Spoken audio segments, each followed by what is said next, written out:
We know they were being underdosed. We weren't getting enough acetylcholine.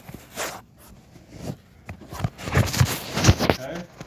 It's also called the penicillin test. What are the side effects we're going to see for our patients with these? Cholinergic, right? You're going to see those cholinergic side effects. Increased urination, increased mucus production, increased GI motility, potentially diarrhea. Right? We can also get bradycardia and hypotension. Does that kind of make sense? We're mimicking the effects of the parasympathetic nervous system. When you're into that system, what happens to your heart rate and your blood pressure? It's going to go down a little bit, right? Yeah. So if you cause one of those problems, you might end up triggering the full system, right? Not all the time, sometimes it happens. So heart rate less than what? What is bradycardia? 60, right? Less than 60. What about hypotension? Under 90, under 60. 90 over 60. With hypotension, what are you at risk for? Falls. Reduced risk for falls, right? Okay. Orthostatic hypotension. Okay? Everyone with me so far? So we kind of go through it, makes a little more sense, right? I think last week everyone was like, it happens every time I teach this class. It's fine. It's not just you. Don't take it personal. It's heavy information. Okay? Now let's talk about Alzheimer's. Same root cause problem, different part of the body, right? Mm-hmm. Now we don't have acetylcholine, but not in the muscles, but where do we have it now? Lack of acetylcholine in the brain. So pathophysiologically, how do we tell someone has Alzheimer's? What are we looking for in the brain? Glasgow. I mean, you can do, you think Glasgow Coma Scale, like their neural status? We can do that, but a lot of things can affect someone's mental status that way, right? A mini memory The mini test. Mini mental. Yeah, mini mental. Mini mental exam. Yeah. We can do that. Pathophysiologically, what we're looking for in the brain is looking for those neurofibrillary tangles and the plaque buildup, right? So we're looking for the degeneration of the nerves. That's kind of a telltale sign of someone having Alzheimer's. Okay? So kind of someone with Alzheimer's, they're going to basically have memory issues, muscle control, eventually lose their speech pattern, ability to swallow. Basically just lose all cognitive and muscle function, right? So what are we going to do? We're going to try to give them medication to maintain what they have. Maintain their quality of life they have now, maybe make it a little better, and kind of slow down the loss of function, right? So we're going to give them a cholinesterase inhibitor, right? Because it's going to lose acetylcholine in the brain. Side effects again will be cholinergic side effects, right? Urinary, excessive diuresis, urinary excretion, and GI motility. It can also lead to dysrhythmias. What are dysrhythmias? A normal heart rhythm, right? So basically, generally it's going to be a fast rhythm, but it's just abnormal. So we did something to affect how the heart normally works. The electrical conduction, it's going to get rapid. So remember, those are rapid heart rate. Okay? It can also lead to dysuria, a lack of urination. We kind of overstimulate the kidneys. They go, I just can't keep up anymore. I'm done. I'm just going to put this one out. Good luck. Okay? It's also going to take time for it to build up and have an effect, right? A lot of things we're going to talk about besides seizure medications take time in the brain to build up, right? Also, just don't work automatically. We don't want them to go to shock the brain out. We want to slow things up, especially when it comes to the neurotransmitters. Then we also have risk for hallucinations, right? Because we have an Alzheimer's patient who's now off his rocker, right? He's delusional, he's hallucinating, not good. We also give Namenda. Namenda works differently, right? This one doesn't do anything with acetylcholine. This one helps stop the breakdown of the nerves themselves, right? So it stops calcium ions getting into the nerves, causing the calcification, causing the plaque buildup. Same kind of issues. We're going to get constipation, we're going to get hallucinations, depression, and shortness of breath. So for Aricept, we want to look for cardiac assessment, right? Namenda, we want to look at the respiratory system. Okay. What herbal remedy can we give to help patients with Alzheimer's? Ginkgo biloba. Ginkgo biloba, whatever, ginkgo. What does it helps increase the blood flow, right? Which is a good thing. When increase blood flow to the brain, you get more nutrients, get more neurotransmitters, more everything to the brain to help them function appropriately. What are they at risk for with that increased blood flow? Stroke and heart attack. Heard stroke? What'd you say? Say false? Brain bleed. Oh, blood clot. Not so much blood clotting, the opposite. Increased risk for bleeds. So GI instead of having the clot, you're going to have the excess risk for bleeding. So you're going to have issues with that. Okay? So we're going to want to be aware if we're on any other anticoagulant, it's going to be a problem. Next, we're going to talk about pain medication.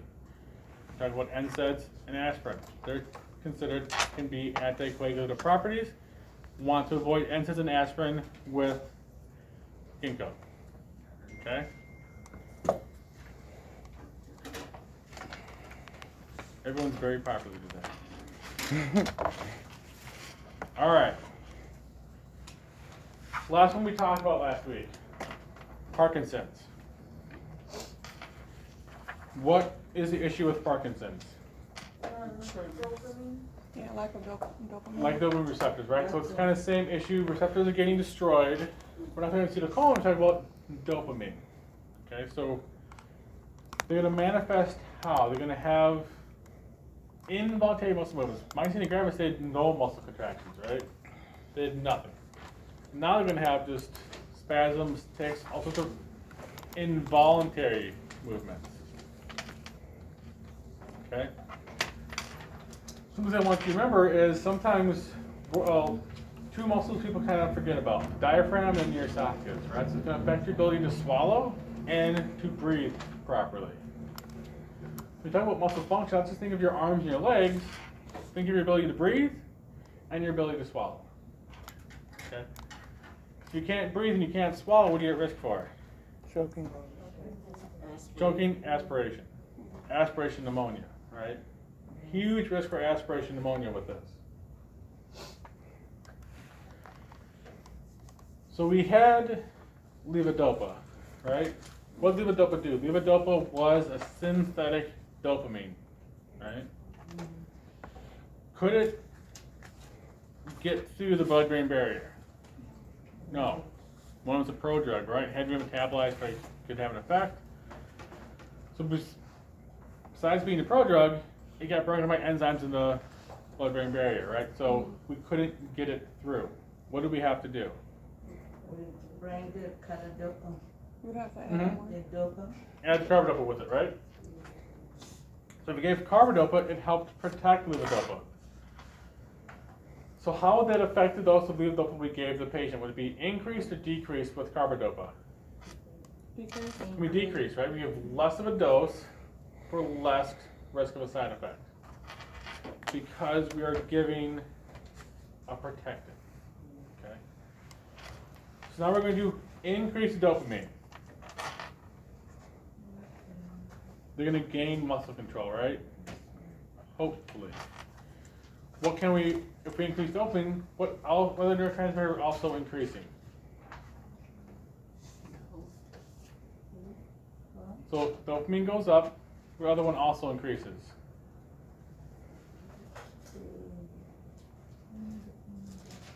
We just talked about it. What was the one we were talking about for the last like 20 minutes? Oh. Acetylcholine, right? We increase dopamine, we increase acetylcholine. Okay? So they came with muscle tremors, weakness, and issues. We increase acetylcholine. Now what are we causing?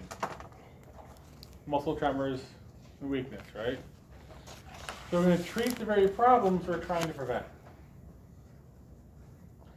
So what can we do to help prevent the side effects of the increased acetylcholine? What was it? Benzotropine, right? Cogentin. An anticholinergic. It'll help reverse the new muscle symptoms we gave them from giving them the medication. Right? We caused them to have issues, and now we're going to kind of reverse them. Okay? What other issues are we going to have with this medication? GI issues. Increased GI motility. Dyskinesia, dystonia, that's the involuntary muscle movements. That's the tics and tremors. Okay. Tachycardia. Hypertension. Dopamine can act as a vasopressor. So if someone's not doing well with poor cardiac function, we put them on a dopamine drip to increase their cardiac function. Okay. So we want to not only assess their neurological status, how well they're breathing, because we're giving them muscle control for the diaphragm and their ability to swallow, but also look at their cardiac system. Okay? Is it getting stressed out? Then we also want to give them a drug holiday, right? What's a drug holiday? A break when they take off from the medications. Yep, we For a couple weeks. take it away, let the body kind of get back to baseline, get used to it, and then give it back. Because we're trying to prevent drug tolerance, right? We don't want the body to become tolerant to medication. When medication becomes tolerant, what happens to the effectiveness of the dose? Goes down, right? Mirapex is another kind of dopamine agonist, right? Kind of mimics the effect of dopamine. Is it going to have different side effects than Cinemet, the levodopa carbidopa combination, or will it be the same?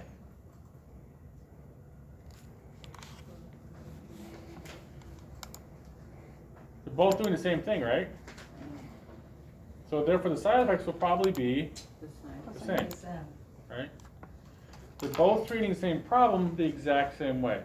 Increase in dopamine in the brain. Which means you're going to have the same side effects and adverse effects. Okay? So when you're going through, you're studying Parkinson's, you seem to studying the same stuff for both medications, right? The same adverse effects are going to affect both of them.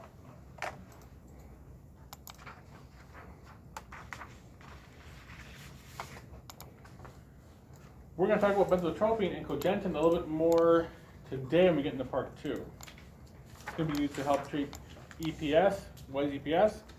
Well, hold on, we'll find out. Once you did your reading, then you know.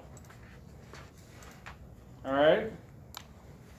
Everyone feel comfortable with chapters 1, 2, and 3 in Neuro Part 1? Better, at least?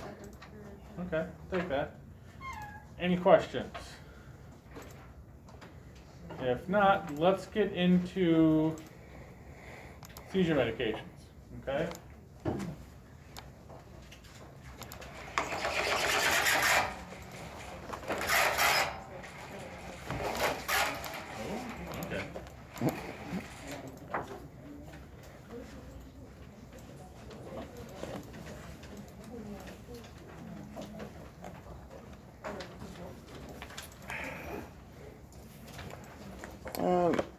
Do you know much about N-acetylcysteine? What? NALT and NAC. N-acetylcysteine. It's like a vitamin to take to prevent some of the Alzheimer's. It sounds familiar. I don't know the science behind it, but I have heard of it. Okay. Alright. That's fair. Can't expect you to know every single vitamin. I have my grandpa taking acetylcholine Oh, because he okay. was worried about memory issues, and I figure that like with this whole COVID thing, like he's 90, so he used to get up all year before last, before the COVID hit, and he would go do the grocery shopping, he would go to McDonald's and get coffee, and he was up and at 'em. But then after all this stuff happened, the McDonald's shut down, and it got unsafe for him. Yeah, so I figured that would help him. I think it does, as long as he remembers to take it. That's the other thing. That's the economy's name. Uh-huh. Yeah, he's funny. Typical granddad. All right. It seems we had an impromptu break. Everyone had to run to the toilet. So let's talk about anti-epileptics. So remember, there's lots of different reasons that can lead to seizure activity, right? There's a lot of different problems that can lead to the same thing. And so because of that, lots of different parts of your brain, each part of your brain can have seizure activity. Each part's going to be potentially treated a little differently.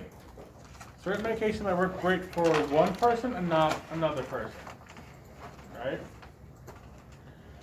So what we can do is we want to try and potentially give a combination of different medications to get to the same kind of effect. Give multiple medications at smaller doses, decreases the risk of adverse effects, right? And also kind of help gain more control.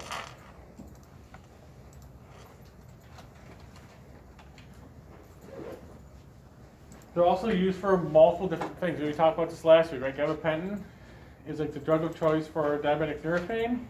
It's actually an anti-epileptic.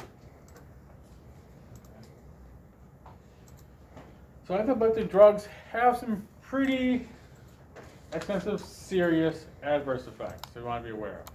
Okay? Seizures are deadly, right? If you don't treat them, the brain can't detect oxygen, cause damage, the patient can die. Medications we give them, same thing, can cause issues, cause them to die, right? So all of them work generally the exact same way. You're going to do CNS depression. Because what is the issue with the epilepsy? The brain has kind of it's overfiring, right? Extreme neuronal firing. So if we slow that down, the brain will be less excitable. Okay? So we want to give them some sort of CNS depression. Before we get into the meds, when you think CNS depression, what do you think is going to happen to your patient? Slow breathing. We're going to slow the respiratory rate, right? They're going to be relaxed down. So risk for bradypnea, decreased respirations. What else? Increased risk for falls. Right, you're going to be unsteady, you're going to be a little bit more confusion, risk for falls, decreased respirations. What else?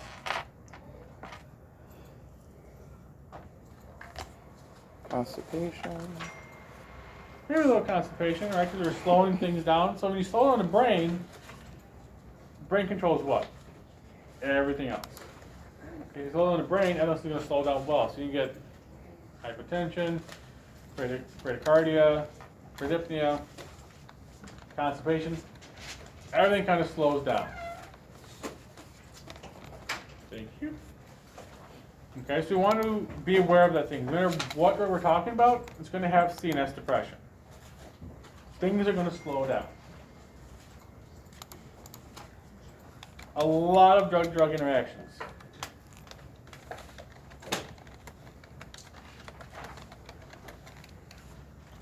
So let's talk about some of the adverse effects. So one of the best ways I found to study when I was in a class was I would look at the generalized drug class, like antiepileptics, right? They're all going to treat seizure disorder. What are they?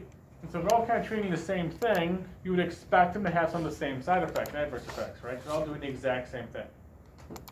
So I'd group all those things together, and then I would go through, hit the classes, and I'd go through what is the main point for each class. We're actually going to do that with these after with part 2. We're going to go through and kind of break it all down so it's easier to study. Okay? So what's here is kind of the general adverse effects for antiepileptics. First thing we see, CNS depression. Drowsiness, dizziness, unsteady, clumsy, confusion, and then anxiety. Does anxiety make sense if someone has CNS depression? Seems kind of counterintuitive, doesn't it?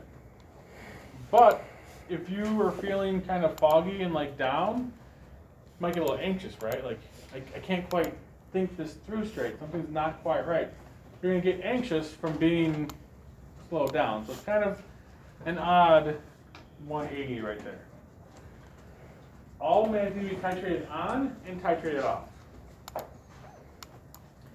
Every neuromed you're going to talk about is going to take that prolonged time to have an effect, right? Seizure meds usually start right away, right? So if we stop them suddenly, we're going to lose all control, right?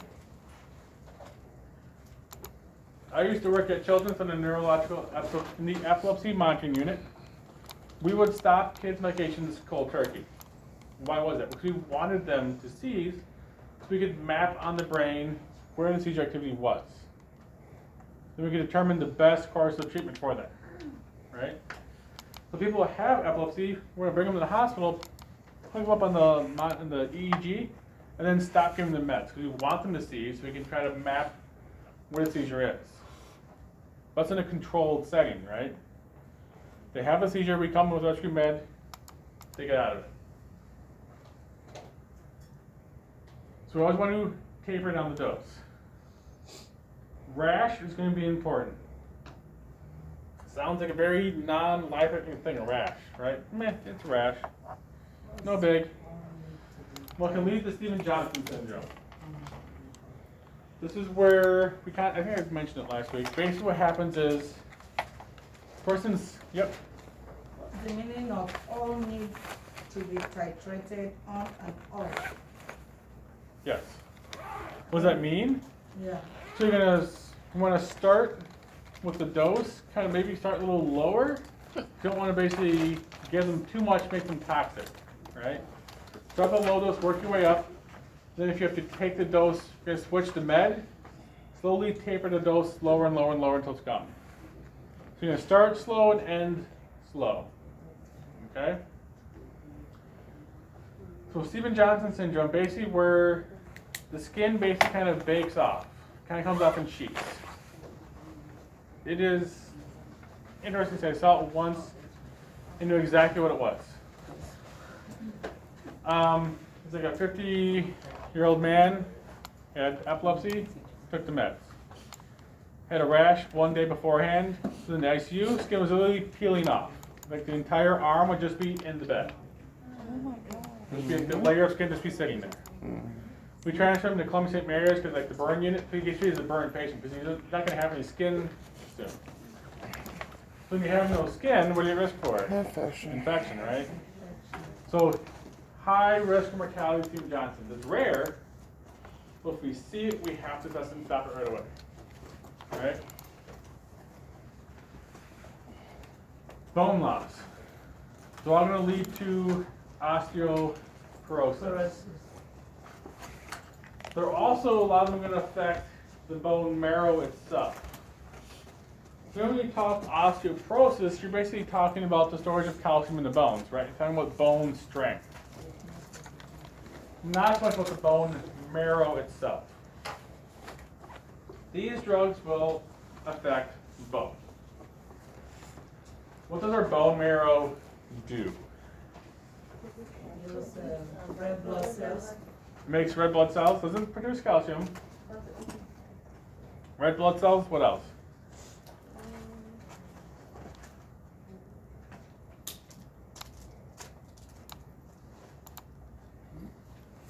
What else is in the blood? We got red blood cells, platelets, white blood cells, and the plasma, right? Bone marrow kind of makes all that stuff. It helps make your blood. Okay. So osteoporosis, we're at risk for injury, right? Broken bones. Bone marrow loss, now we're affecting the entire blood count. They're anemic, they'll be weak, tired, have issues. Decreased white blood cell count, risk for infection. Decreased platelets, risk for bleeding. Right? So when we talk about the bone marrow itself, we affect everything. Osteoporosis is just the strength of the bone. But these do that, and then also the bone marrow as well. Okay.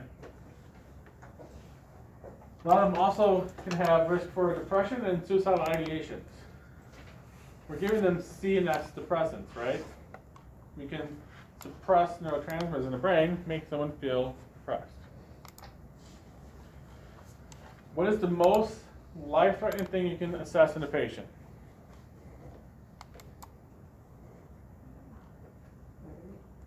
Suicidal ideations, right? After a hemodynamically stable at this moment, they tell you, I have a plan, I'm suicidal, I want to harm myself, kill myself. That is the most acute issue that patient has right now, right? Mm-hmm. Unless they're actively dying at that moment, they're planning on killing themselves. Okay? So all of these adverse effects work for all the antiepileptics. We'll go through it, we'll break it down once we get through all of this. Okay? First drug we have here is phenobarbital. Okay. I have another fun story because I have my fun stories. Another Bryan Stratton grad, she's now a travel nurse. I think she's in Texas and taking care of COVID patients in ICU. But she was a huck at Umbrook Hospital.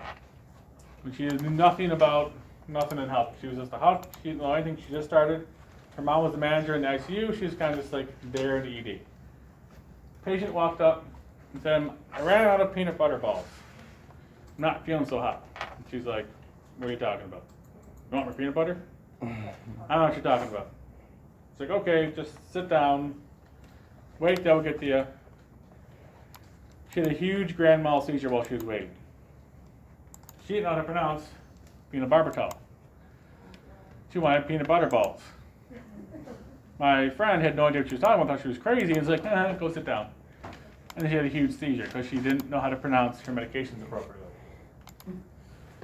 So meds are hard to pronounce, right? Yes. So what my friend could have been like, explain peanut butter balls to me. Like, do you actually mean actual peanut butter or you mean something else? She just kind of thought, this person's crazy, get away from me. Okay? Fun times. That's what the patient, she was fine. So, note is an action. What do I want you to know about each of the drug's actions? What I want you to know is that they're going to do what? CNS depression, right? That's all I want you to kind of zero in on. It says increases the action of gamma, which is fine. We're not going to get into that, okay? We're not going to get into the whole pathophys of the brain and how seizures work. All I want you to remember is the action of these medications are going to be CNS depression. And we use, again, simple, partial, complex, generalized chronic seizures. Not effective against absence seizures. What I want you to know for that, it's used for general seizure activity, but not absence seizures, okay? All seizures but absence seizures.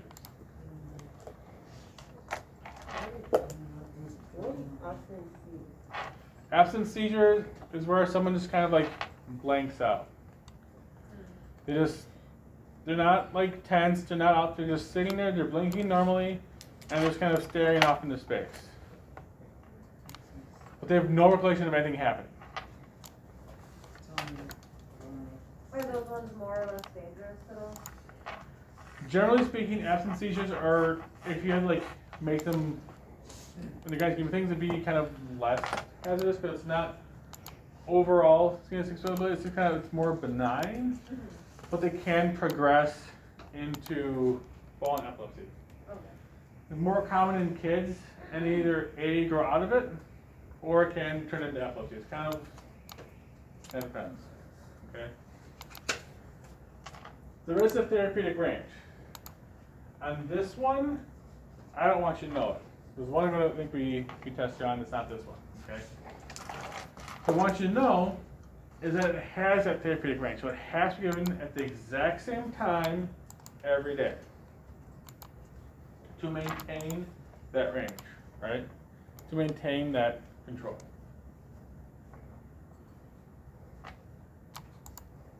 Long duration also uses a sedative. Well, that makes sense.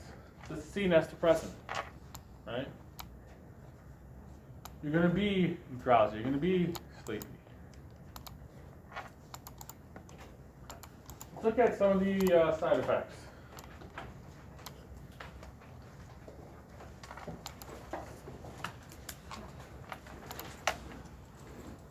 All right. Sedation, drowsiness, cognitive dysfunction.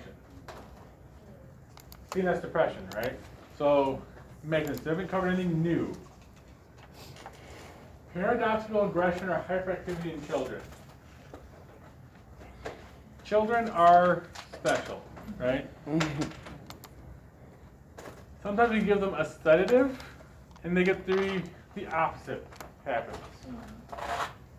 When that happens a lot, there's going to be also Benadryl works the same way. When we give Benadryl, when we get sleepy, right?